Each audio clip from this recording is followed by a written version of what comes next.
You don't arrive at these places all at once. You notice the air first, cooler, thinner, carrying stone, salt, pine. Sound fades before silence settles. Light moves slowly, touching surfaces shaped long before names existed. Footsteps soften. Breathing changes. These landscapes don't ask for attention. They wait for it. History isn't posted on signs. It's felt in temperature, texture, distance. This journey isn't about seeing more, but feeling deeper. If you slow down, the world opens quietly, revealing beauty most travelers pass through without ever truly noticing. Stay here, breathe longer, and let meaning surface where spectacle usually disappears completely.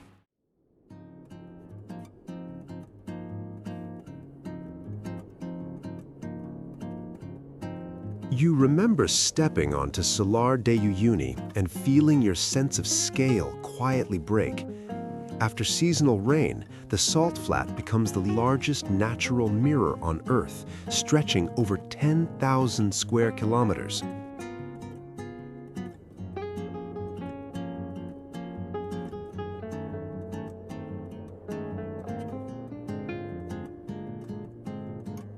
The air is thin and cold, often below freezing at dawn, and it smells faintly mineral, almost sterile. Wind moves softly, and your footsteps sound louder than they should, as if the ground is listening while sky and earth merge.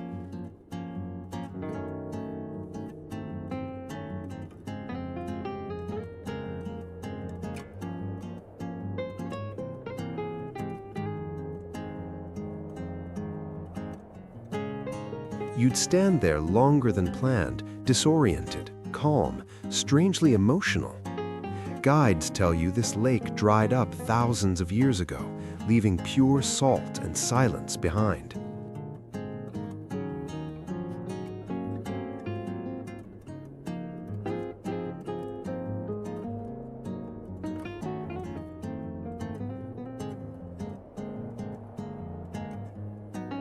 Locals wait for rain, not for crops, but for reflection. It isn't just beautiful, it makes you feel small in a way that feels honest, humbling, and unforgettable. You carry that feeling long after leaving the blinding white horizon.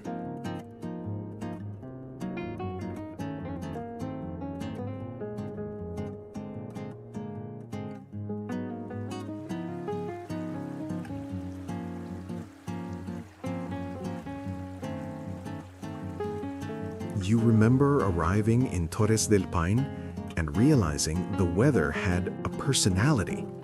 Winds can hit over 60 miles per hour, carrying the smell of wet grass and glacial water.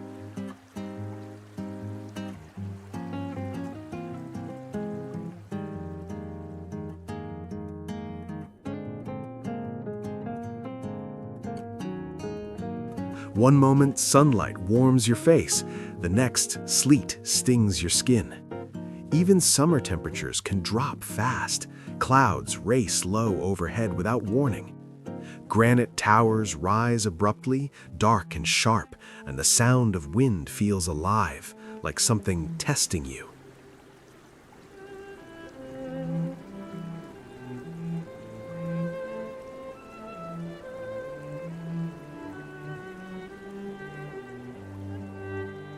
You'd hike longer than planned because leaving feels wrong. Strangers share food, warnings, and quiet respect for the land. This park exists because Chile protected it early, long before mass tourism arrived.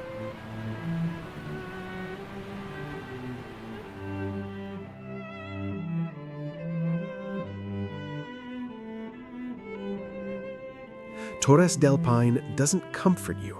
It challenges you, then rewards you with moments of stillness that stay vivid long after the wind fades. You feel earned awe there through effort and vulnerability, together, briefly.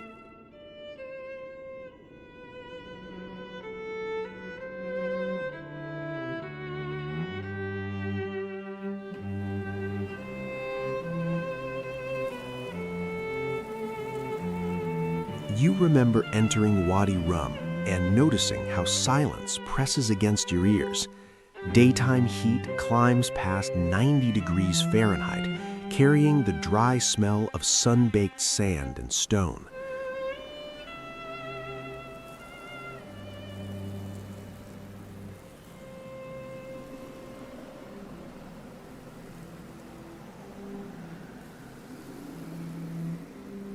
Your footsteps sink softly into red dust, and wind slides between massive sandstone walls. Nothing moves fast here. Light shifts slowly, shadows stretch long, and the desert feels less empty than watchful.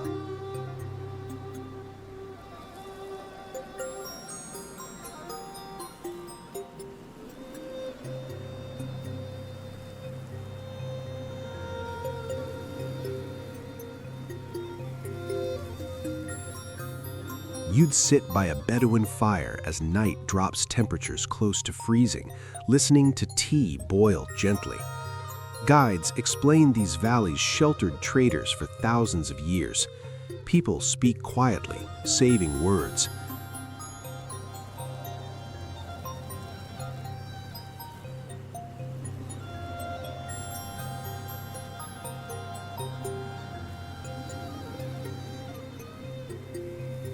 Wadi Rum doesn't overwhelm you with scale, it slows you down.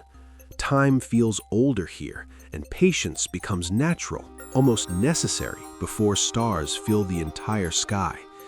You sense history breathing in the rocks, steady, unhurried, and endlessly present around you, long after footsteps fade away.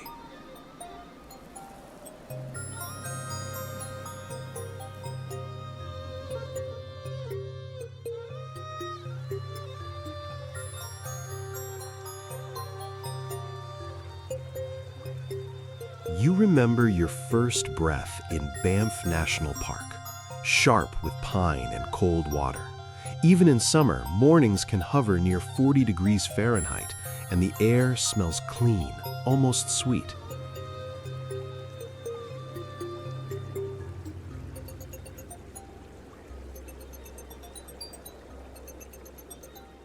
Turquoise lakes sit perfectly still, fed by glaciers grinding somewhere above. You hear distant waterfalls, soft wind through fir trees, and the crunch of gravel under your boots as mountains quietly surround you.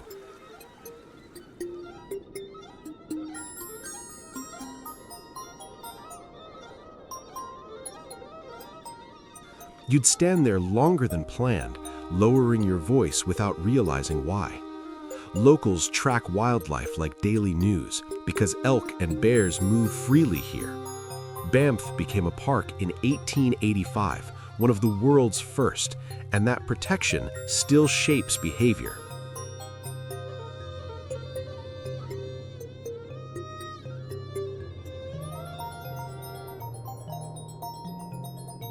This place isn't untouched, it's carefully shared. You feel that balance immediately, sensing beauty that survives only through attention, restraint, and respect. You remember carrying that quiet awareness long after leaving the valley.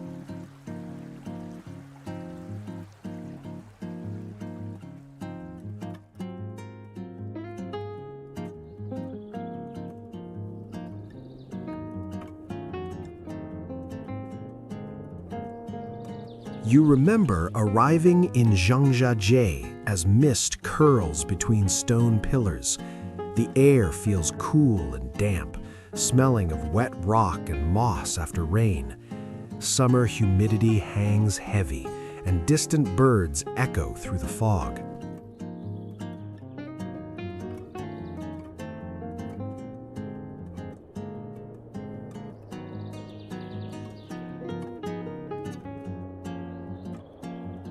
Quartz sandstone towers rise thousands of feet, appearing and disappearing as clouds drift, making the landscape feel unreal, like a memory forming in real time.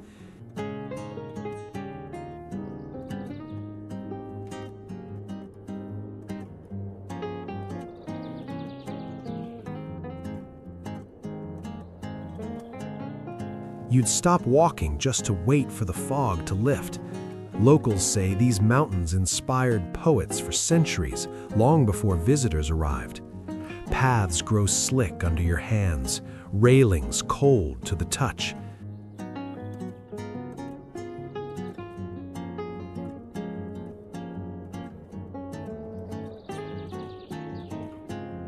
Zhangjiajie doesn't rush you. It invites patience, curiosity, and quiet wonder, leaving you unsure whether you witness nature or imagination taking shape. You carry the image with you because nothing about it settles into something ordinary again, even after you leave the forest paths behind.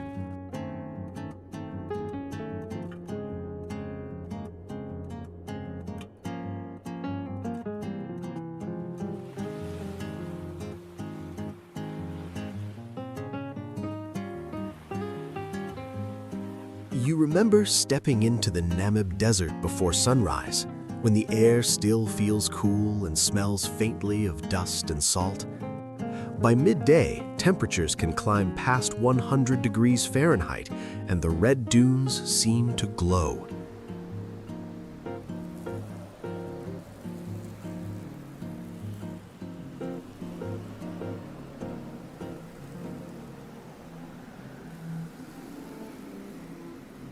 Sand slips through your fingers like warm water, wind whispering softly as shadows stretch across an ancient, moving landscape.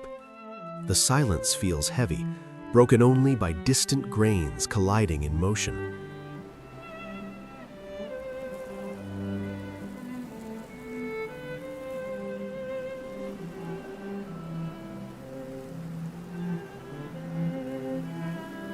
You'd climb a dune at dawn, breath steady, watching colors shift minute by minute. Guides explain this is the oldest desert on Earth, over 50 million years old, yet never still. Nights drop close to freezing, stars burning bright.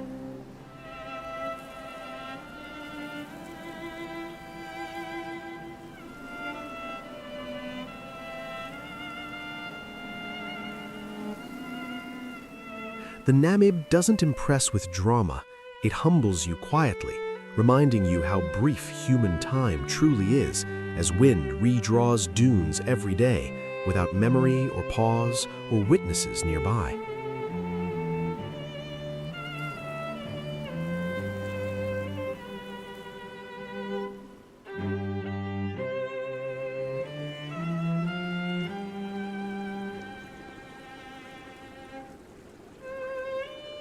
You remember gliding into Ha Long Bay at sunrise, warm air thick with salt and diesel.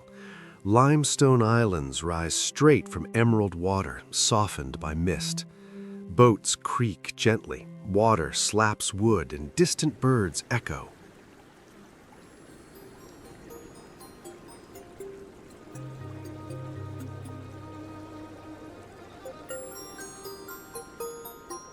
Humidity wraps your skin, and the bay smells of fish, seaweed, and rain. Even on calm days, movement never stops. Tides breathe, fog shifts, reflections ripple constantly.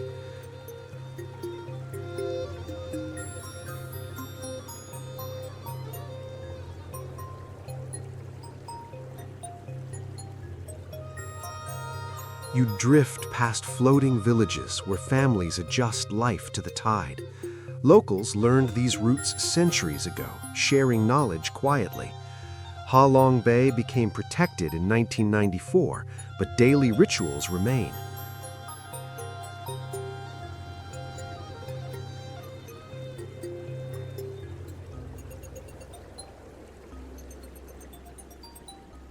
You feel calm yet curious, sensing stories hidden inside caves and channels. The beauty feels layered, not immediate, rewarding patience as the water slowly reveals what it has always been holding. You leave understanding why people return, not to see more, but to listen again.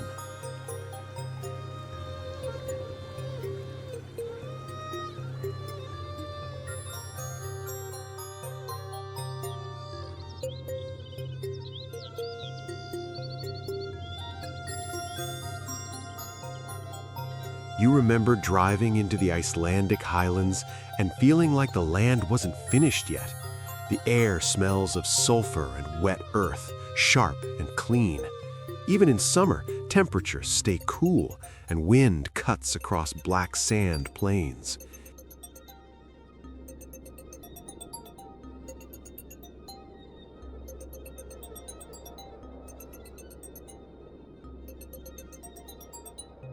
Steam rises from the ground, rivers roar without warning, and moss glows unreal green against volcanic rock.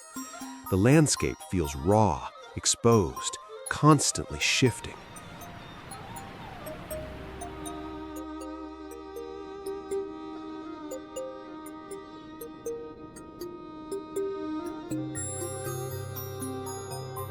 You'd stop often, not to rest, but to reassess.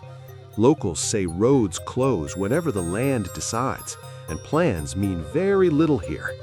This region exists because volcanic forces still shape it daily.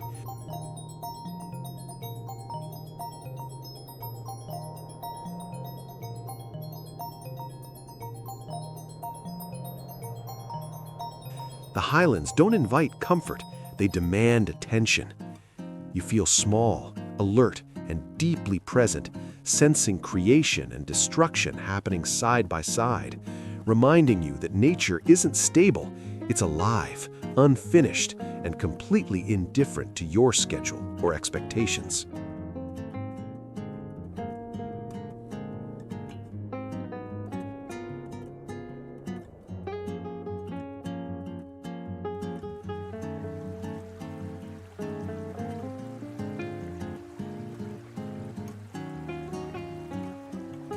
You remember slipping into the Great Barrier Reef as warm water closes around you.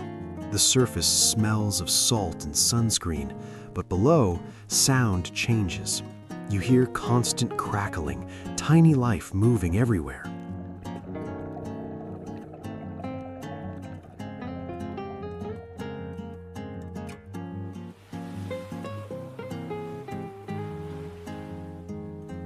Water stays near 80 degrees Fahrenheit, clear and bright.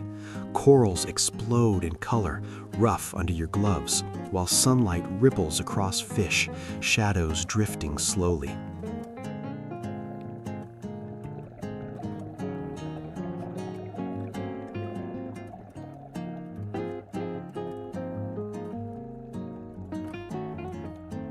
You'd float quietly as guides explain this is the largest living structure on Earth, visible from space. Some areas feel silent now, bleached white, warmer than before. Locals speak carefully, remembering louder reefs. The beauty feels fragile, emotional.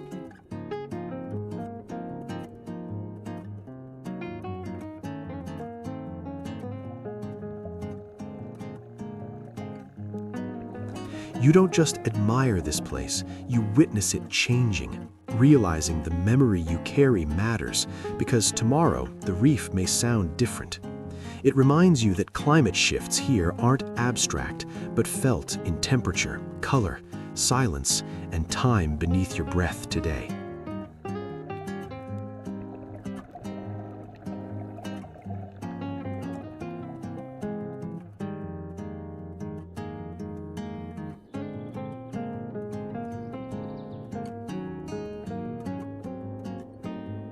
You remember driving into Yosemite Valley at dawn, when granite walls catch the first light.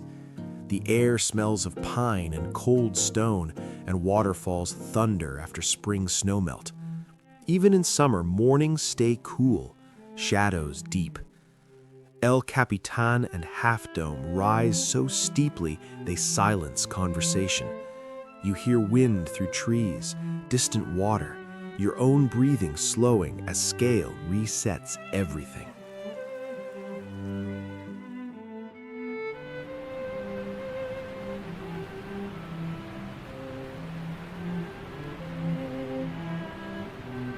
You'd stop at Tunnel View, understanding why this place shaped conservation history. In 1864, Yosemite became protected, changing how Americans valued nature.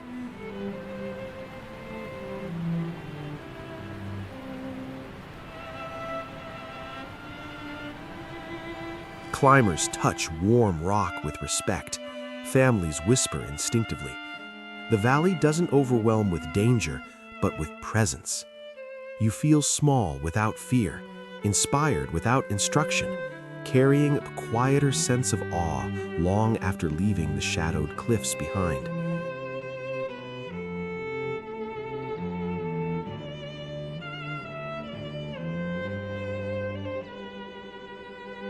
This silence teaches you patience, humility, and why landscapes can shape entire cultures over generations worldwide.